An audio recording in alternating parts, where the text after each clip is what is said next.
Hello everyone, I am Tacet, and today I'm going to be going over the Gems of War, Snakes, and Daggers event in which the Skull Fang is added to the game, so let's get into that. As far as the troop and the trait stone, it is pretty much useless. It is just a common, which means you have to buy a gigantic amount of them if you actually want to get it maxed. You probably do want to get it maxed though if you are late game, as Mr. Scales will be getting a faction in the very near future, which will bring it above 10 stars. So everything above 10 stars, pretty much almost every single level will end up requiring a level 20 in order to go further. So this thing kind of does need to be upgraded because it won't be in a drop table for about another month. But earlier on in the game, this is just useless, and the trait stone you wouldn't even really need. It's just pure purple, which is used for essentially nothing, or at least nothing of relevance. It deals damage to the weakest enemy and then poisons them. Pretty much just a standard, almost nothing ability like many commons have. And unfortunately, it's not one of those kind of unique commons that's actually going to do something. It's just one of those commons that are just pure useless. So unfortunately, not much as far as the troop. We do end up getting a little bit of bonus this week when we end up using it though. So it is somewhat worth using this week, but beyond that, not so much. There's 10% to all Mr. Scales as well as 10% to all Nagas, so basically 20% to the entire kingdom pretty much, because all the Nagas are within this kingdom, so they're pretty much all getting 20%. I think there's a few non-Nagas there that are getting 10%, but for the most part, nearly the entire kingdom at 20%. And other than that, we do get 400 gold whenever we use Skull Fang in PvP and Explore, so you can use it for either or, though if you want to get it done quicker, it'd probably just be best to do it in Explore, since you can win in about 15 to 30 seconds per battle, and get your extra gold much quicker that way. And as far as the event objectives, we do have treasure maps, so the only way to end up getting this event done is to spend a few hours in treasure maps and just grinding that out. It's definitely worth it though. It'll end up giving you a lot of gems, not just the maps themselves, but also all the rewards that are currently available, which are mainly gems or gem-related resources. But that's all of that. As far as chests, I would not really advise using event keys this week. There's nothing of particular relevance in this drop table. The only thing that you may want to consider is possibly getting yourself a...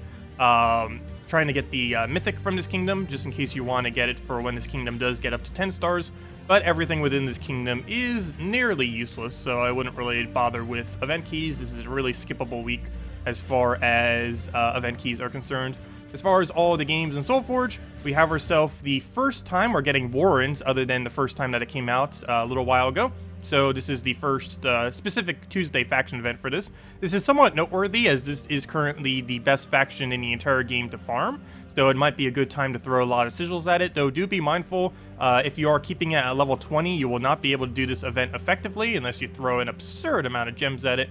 And also, if you're keeping it at about level 90 or 100 or 110, make sure whatever you're keeping it at to not actually go further than that, because any progress that you make during the faction event does count towards your faction itself and will be permanent at the current state of the game. So do be careful with that if you're keeping this particular faction at a low level. And if you aren't keeping it at a low level, then it's a good time to go spend sigils on it, as it does have the most amount of treasure rooms and the most amount of loot of any faction currently, so a good place to go and farm. This Wednesday, we're getting not that one, but the rock one, the brown one, the one that gives brown hero mastery, so if you want to get that, it ends up giving a little bit of bonus for that. Or sorry, not the brown hero mastery, the rocky one, which ends up giving the brown team bonus, I mean. On Thursday, we're going to be having ourselves a assassin event, which is kind of funny as this is a Naga week, so it synergizes perfectly with that, since they'll all have a bunch of bonuses, and you could even use assassin class with it if you really wanted to gain even more bonuses on them. And as far as this Friday and for the weekend, we actually have the weekend off, so there is nothing particular event-wise to do, so nice time to just go maybe power level something, or just play general PvP, or do maps, since we have to do a bunch of those this week. As far as the Soulforge, we have ourselves, let's see, actually forgot. Oh yeah, Divinia is the only thing we currently really have that's really worth it. Divinia and maybe Gorgoltha. There are alternatives to Gorgoltha, mainly just using your hero as Titan as Mountain Crusher, but it's still one of the best tanks in the game. It has 75% score reduction. It's only useful if you have it fully traded. It is one of those legends that is 100% dependent on it actually being traded to be useful. So yeah, really high score reduction. It's not the highest in the game. The highest in the game is actually Stonehammer, who has 80%, though he's generally never used, for the whole point that his ability is nearly useless, especially for 24 mana cost. So it tends to just be Gorgoltha as the best tank in the game, other than Hero as Titan. But you could easily just use Mountain Crusher Titan instead as your tank. So he's not really as needed, but still a pretty nice troop to have around. The one that is more needed, though, even though legends generally aren't worth going out of your way to craft, Divinia is insanely good, It is has a couple of factors that are going for it that makes it nice. It has Explode All Reds for 15 mana, which is a little bit more costly than some other things that explode all of a color, but is worth it for everything else that it does. It Cleanse All Allies, which is one of the few that are still used to actually do that effectively. And it ends up giving life to all allies, including itself, which makes it really good at not dying, particularly in things like Guild Wars and stuff, where you need to make sure you don't die, delves, and other similar situations. It can also be used to boost ratio various stuff, like Yagwei, who ends up doing additional damage based on having higher HP value. And other than that, it also ends up placing a random stats effect to an ally every single time it does an extra turn, which is currently the most effective way in the entire game to get blessed, as well as basically just getting every single stats effect onto your team. So really, really good in that regard, especially if you're using it in an extra turn spam team. Things like Yagwei, things like Alchemist Moneylender, basically anything that could end up giving it a lot of extra turns in order to keep triggering this effect. And it's immune to mana drain, so you'll always be able to use it to mana drain for the most part. But yeah, definitely a really nice pickup. It is more of a mid to late game kind of troop, though. It's definitely not something you would pick up too early, as there aren't too many synergies for it. But the later you get into the game, the more and more synergies and the more amazing Divinia ends up becoming. So, of course, this week we have ourselves Invasions. As far as the team that I'm currently using for it, it is pretty much just going to be this. I'm currently using Frost Mage, though Titan would most likely be a little bit more effective. I'm just using Frost Mage for now to get EXP. But basically, just using Hero with Dawnbringer, Visara, Tapon, and Marilith. We can end up switching these two if we really wanted to. So I believe I'm going to keep it like this. Mainly just because we'll be able to keep getting more and more barrier, and it just makes it safer overall for us to not be able to die, since we could either be using Titan's barrier there, or if not in that case, we'll just have more barriers off of Dawnbringer. If you do not have Dawnbringer, you can run Mang there, you can run Mountain Crusher there, and that's pretty much it as far as most of the general options that you'd want to run. But basically, the whole premise of this is we throw Tapon immediately. We have an extra 1 red off of our Marilith, which will give us a gigantic amount of red into Dawnbringer and or the Visara. All of our excess reds go into Marilith, which we use for mana accumulation. It's not really that good of damage, but we can use this damage to get rid of their barriers and basically use it like a dispel, essentially, so that we don't have to deal with that. And yeah, it just has a lot of utility. So we'll go for this, get pretty much everything to full mana immediately, and just go from there. We throw Dawnbringer so we don't die, and just to get easy kills earlier on. It won't do as much damage as we get later and later, but still it's going to help keep us alive by giving us barrier. In the case of Frost Mage right now, we're actually gaining Submerges too, so even more protected with barrier and Submerge, making it so very few options could actually even hit us. Unfortunately, we didn't get that Surge, so we won't have enough mana to cast that right now. And if I take blue, that's actually going to be blocked, so we'll take the green for now, see if we can get another Tapon just to fill all the way to full. Looks like we won't get too much value out of it, so I'll just go for a kill for now. It's almost at full mana because of all the red we keep doing. This thing does have a... Oh yeah, I didn't even go over these two troops yet. But yeah, this does have Charm whenever it does a attack, which will be good for getting rid of barrier later on in delves. I mean, later on in invasions. It's also going to be enough damage to probably do substantial damage to them, like when they have 70 attack, 80 attack, so on and so forth, especially if you were using it in combination with a Mang to get rid of their attack or whatever other method you might be doing. But yeah, the further we go, the more damage it will do. So it's going to be doing about relative to whatever their current durability is. So of course, the further we go, the more damage it will do, but also the more durability they'll have overall that we'll have to kill through. But overall, still pretty decent. And yeah, that's pretty much it. Once you've reached 4 towers, you can use her in first, though the only real big slight issue that you might end up having with that is just the fact that she currently has, or won't ever have, any skull durability. She does have spell reduction, oddly enough, 25%, but that's not going to help her in first slot where she's going to be hit with a bunch of skulls. So do be mindful of that. Do be mindful of that if you're using her in first slot.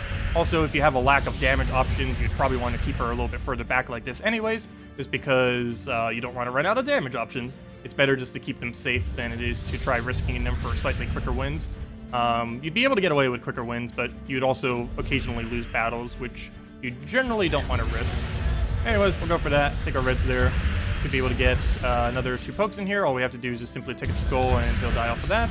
And then we throw the other hit, and that will excessively overkill it. And that's pretty much that. And we just keep repeating that for all the invasion battles, and we should be good to go. And if you don't have that, again, just use Mountain Crusher or use Mang instead. You can even use Earth's Fury if you want to put her in first slot and then Earth's Fury behind it if you happen to have that weapon. But we also got one other weapon too for 250 gems if you want to go get it. which I would advise getting because it could have some really good potential in the future once they start adding some good red purples to this kingdom. But it's basically Divine Protector, but for Nagas. It deals a bunch of damage, boosted based on Naga allies at a 6 times boost ratio, creates a bunch of red and purple boost ratio based on Nagas. And basically what you'd want to do with this most likely is use Assassin hero class and use 3 other Nagas. The biggest issue with this at this current moment in time is there is no good Naga that is currently red and purple. The only current Naga that is red and purple is her, and she is not particularly good outside of this game mode. So unfortunately, there isn't much of an option, but we will be getting more Nagas in the future that could potentially synergize with that will be able to actually make that work. But anyways, as far as teams, let's actually go and do a few real quick. Oh, that's a really annoying team. Let's see. Oh yeah, I wanted to go show these. So this was the one I was just talking about with this. If you did want to go use Cobra's Curse, I'm not actually going to be showing this because there's currently a lacking of a viable red-purple Naga. But this is generally the team that would be used if we ever do end up getting one. And that would be the Kroba's Curse into Marilith into whatever good red-purple we eventually get for Naga from Mrs. Scales. Actually, it doesn't even have to be from Mrs. Scales. We just need a good Naga to fit there. And a Tapon, which will feed us all the reds, like pretty much every team runs that needs a lot of red. But yeah, generally, basically this general premise is what we'll end up needing in the future. It's one of those weapons, again, that was kind of like Divine Protector in that it was really bad when it was released, but then became really good later on. I feel like that's the same thing with this weapon, and since there seems to be a really hard way of really obtaining old weapons, I highly advise getting it, because even though it seems kind of useless now, give it several months and it'll probably be like one of the best weapons in the game, who knows. So just in case, make sure to do that. Other than that, for the Assassin event, you're going to want to run Mang, double Marilith, and a Tapon, just for fun. Let's see if we can actually take this out with it. I'm currently using it with Assassin 2. You don't have to do that. You can, of course, use it with any hero class that gains a half mana start, but just for fun, let's see if we can actually win with this. But this is what you would use for the event this Thursday, for the class event. The class event is going to be for Assassin, as I mentioned, so good time to go get that leveled if you've been wanting to get it leveled for whatever reason. It's a decent hero class in that it has really good skull damage, has that 10%, has 30% dodge, has a 7% chance to get a kill every kill. It has a lot of kill options, and it's actually the best hero class in the game for using stuff with skulls. But that's about the only thing it really does. There's, other than for skull damage, there isn't really too many roles that it serves. So we got that Hunter's Mark there. We were able to pretty much get that hit and almost kill it. Looks like he'll have to die off with 2 more poisons. Unfortunately, he's not already dead. I actually probably should have used my turn to get Marilith to full mana there, just in case. But for now, let's kill that up. Go for another red. Oh, wait, you're blocking on red. You're taking green. But we'll go move that over. Let's see, what else we need? Can we get a convert here? It's not a free turn, but it's enough red that it's fine to do. It gives us all full mana, so that's fine. We'll take another red here just to get it out of the way. Double Marilith will not be enough to kill that. Oddly enough, I think I'm just going to kill it with Mang, because the other one seemed to already be in kill range. So we'll get that out the way. And now we just need to find ourselves some skulls. And here's one skull. Unfortunately, he's the one that gets it, though. But we'll just keep poking. Nothing else, the Mariliths will have slightly higher attack. They do gain 6 attack every single time they cast. It's not much, but it starts adding up over time, especially since they already have a pretty decent base attack. So we'll go for a skull there. Actually got it. And go for one more, and that is that. So we didn't get to trigger any of the 10% or the extra 7%. They very rarely do in a given battle, and if you are going to try running them, it's normally ran into a skull spam team specifically.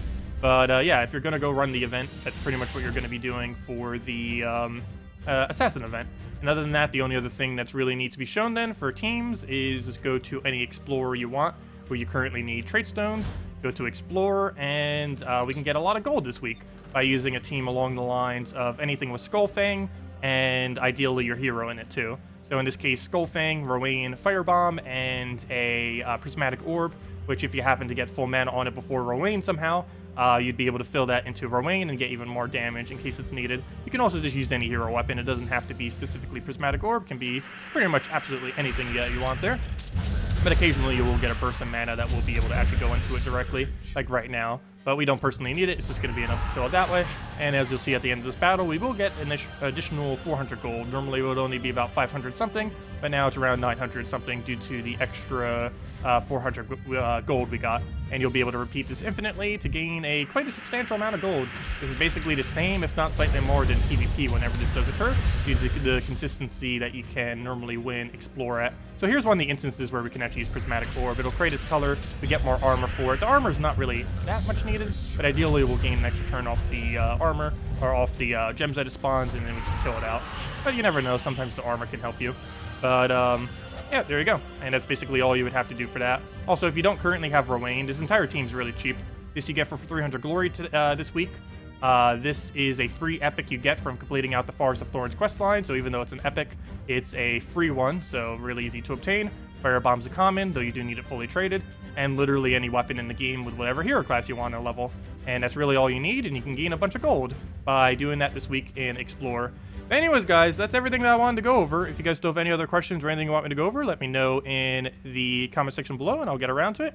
Thank you all so much for watching, and have a wonderful week. Goodbye, everyone.